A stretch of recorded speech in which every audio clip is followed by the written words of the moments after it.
some of the rice and some of the fish. As I said, it smells really good, so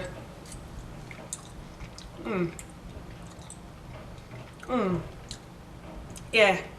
The curry sauce, I don't know what it is, but it really complements the fish. Hi everyone, and welcome back to Googie's Kitchen, and if you are new here then hello and welcome. My name's Alexis, and in today's video I want to share with you how to make my delicious simple salmon curry. Today I'm going to be making a simple salmon curry. So this recipe is really easy. The first thing I've done is I've preheated my oven to 200 degrees, and I'm going to cook my salmon off later on. But next I'm going to make the sauce for this curry. So I've put a pan, a large saucepan, and I'm going to put that onto a high heat on my hob. And I'm just going to add oil to the base of this pan, and I'm going to leave this pan to heat up. But before I go, I just want to say that if you do enjoy videos like this one and you want to see more, then please don't forget to hit that subscribe button. And if you have enjoyed this video today, then please feel free to hit that thumbs up button, because everything like that really helps me out. So as I said, I'm just going to leave this pan on the hob to heat up. My pan is getting nice and hot, so what I'm going to do is I'm going to add an onion to this. So I have one onion here that I've just simply peeled, sliced and diced, and I'm going to add that to the bottom of the saucepan, and I'm going to fry the onion until it starts to soften and hopefully goes a lovely golden brown colour on the edges as well. So the onion has sweated down and it has started to go a lovely golden brown colour, and it's also really soft as well now. So I'm going to add in some garlic. So I have 2 cloves of garlic that I've just simply peeled and sliced, and I'm just going to fry these for about 30 seconds or so, maybe not even that long. Garlic doesn't take that long to heat through. That's all you really want to do with it, is heat it through. You don't want it to burn it, because burnt garlic in food is never very nice. So I'm just trying to heat the garlic through and get it to turn. When you start smelling it, that's when you probably know that that's done, and it has started to go golden brown as well. And now what I'm going to do is I'm going to add in a red pepper that I have removed the top from, taken out the stalk and the core, and I've just simply sliced and diced the flesh. So I'm just going to add that to the pan as well, like so. And I'm going to fry this now. I'm also going to turn my heat down slightly as well, because the bottom of this pan is getting a little bit hot, and I'm going to add a little bit of water as well. And what the water will do will hopefully help to soften the red pepper in the bottom of this pan. Red pepper does generally tend to take a very long time to soften. So if you don't like crunchy vegetables, is what I mean to say, then you need to cook it for slightly longer. But if you don't mind crunchy vegetables, then you can just cook it for the amount of time, a short amount of time, and they will be lovely and crunchy. I'm just going to turn the heat up again one. We like soft vegetables. Well, I don't mind crunchy vegetables. My husband and son aren't so keen. So I'm going to continue to keep frying this pepper. The red pepper has started to soften. It's probably taken a good 5 minutes before it did start to soften a lot though. So it does take a little while to soften red pepper in a pan. But now I'm going to add in my courgette. So I've peeled and grated one courgette. Again, my husband and son aren't great vegetable fans, so I always like to peel things and chop things and grate them into tiny pieces so they don't know they're in there. So if you don't have a grater or you don't want to grate it, then you can always just chop the courgette. I have grated it, and I do find that when I do grate it, it does tend to cook slightly quicker as well. So all you really need to do here, if it is grated, is just heat the courgette through, because it will cook down in the sauce once you leave it to simmer. So, once it cooks down and it is grated, if you have grated it, you probably won't even notice it's there, to be honest. I never really do, and it does make the meal taste quite good as well, I have to say. Lots of vegetables in a tomato sauce I think is really tasty. So I'm just going to continue to fry this for a few more seconds.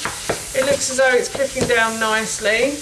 And now what I'm going to do is I'm going to add in my tin tomatoes. So in the original recipe I said to use 2 tins of tomatoes, but that serves 4.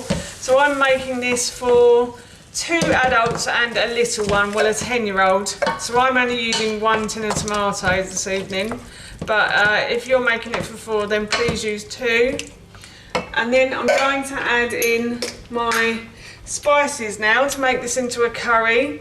So I have some garam masala here. So I'm going to add a teaspoon of garam masala. And then I'm going to add a teaspoon of ground ginger as well. Ground ginger in there. And then I'm going to add a teaspoon of ground sweet cinnamon to that as well. Or half a teaspoon, I'd say. Haven't got much left of that actually. And then I'm going to add in some dried oregano as well.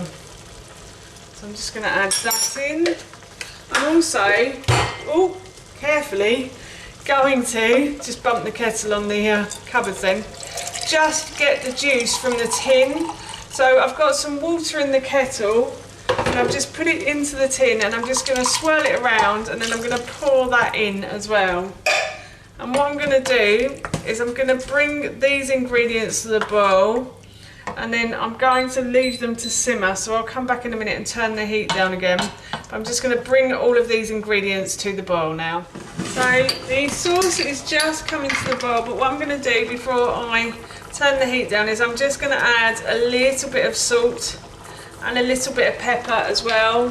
Salt and pepper to your taste. If you want to add it then you can, or if you don't like it then you don't have to. So I only use a little bit because I'm serving this to a child.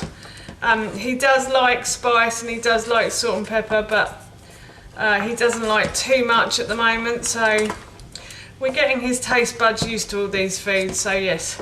Anyway, now I'm going to turn the heat down and I'm going to leave this to simmer without the lid on, I think. And so the sauce will become nice and jammy because the liquid from the sauce will evaporate as it steams up. And and then the sauce will hopefully become nice and jammy. And while this is cooking, I'm going to go and cook the salmon. The oven has preheated and I've transferred the salmon to a baking tray, and now what I'm going to do is I'm going to put the salmon into the oven and cook this for about 15 minutes or until the flesh starts to flake away from itself. I'm using a Pampered Chef stoneware baking tray, so I don't need to use any oil on this, but if you need to use oil or greaseproof paper then please do. So as I said, I'm going to put this into the oven for about 15 minutes. While the salmon is cooking in the oven, I just thought I'd show you what the sauce looks like. As you can see, all of the liquid from the sauce has evaporated and it's just left the vegetables. It smells delicious, I have to say. And as you can also see, I'm cooking the rice at the moment. So once the rice is finished cooking and the salmon is finished cooking in the oven, I will plate up and I'll let you know how it tastes, but I'm sure it's going to be delicious because it smells really good in here right now. The salmon has finished cooking and so has the rice. It smells really good, I have to say. As you can see, I've laid the salmon on top of the sauce. You can chop the salmon up and put it in with the sauce if you want to, but I prefer having it on top. I think it just looks really nice as well like that. So I'm just going to give this a try and let you know how it tastes. So I'm just going to try a little bit of the sauce, some of the rice and some of the fish.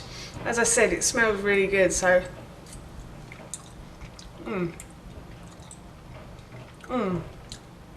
yeah, the curry sauce, I don't know what it is, but it really complements the fish, and the rice is cooked really nicely as well. So that is our dinner this evening and I'm really looking forward to it. That's how you make my delicious simple salmon curry, and that recipe I will link in the description box below for you.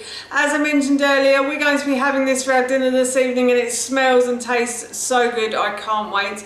So for now, that's it from me. Thank you so much for watching. Please feel free to give us a big thumbs up if you enjoyed this video, and please feel free to leave any comments below, and please don't forget to hit that subscribe button. See you all soon. Bye!